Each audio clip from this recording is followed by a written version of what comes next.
Good afternoon. In this video, I want to continue dealing with the issue of facts versus the lies of neo-Confederates. Go to interaction I'm having with this guy contending for the faith, and see it's no ad hominem now. Here's, I told him Sherman was pro-South. He said, "Hey, you just know what you're talking about. Here's a definitive book on Sherman." And let's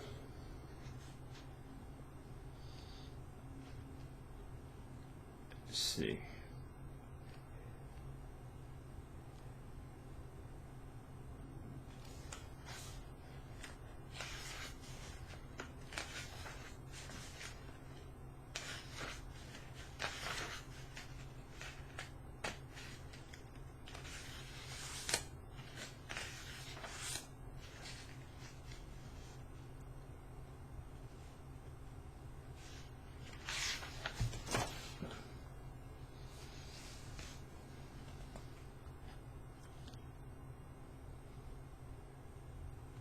Okay, page 136 to 137.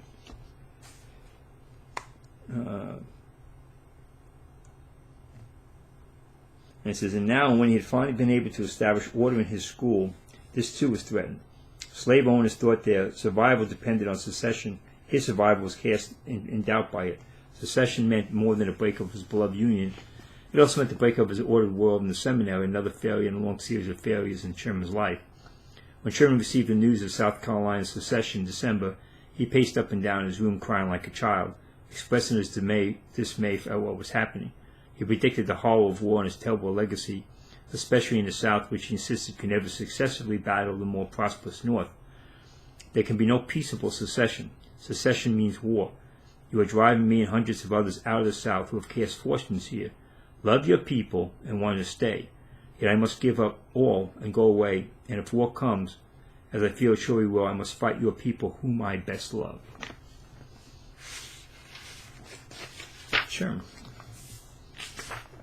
Who's the ignorant one here?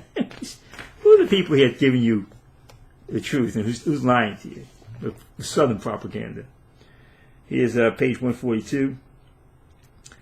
It says here, "Blair was also vehemently anti-slavery, while Sherman believed Southern slavery was the mildest and best regulated system of slavery in the world now and hitherto, and he opposed its abolition. Sherman had given up his successful career in Louisiana to stand up for the Union, but because he was not a Republican and he was not opposed to slavery, he was not acceptable for the desired government post. His resistance to both sides of the debate isolated him politically. On the question of secession, I am ultra. I believe in coercion. He said, on the slavery question, however, as much forbearance should be made as possible. They are widely different." So he wasn't even anti-slavery.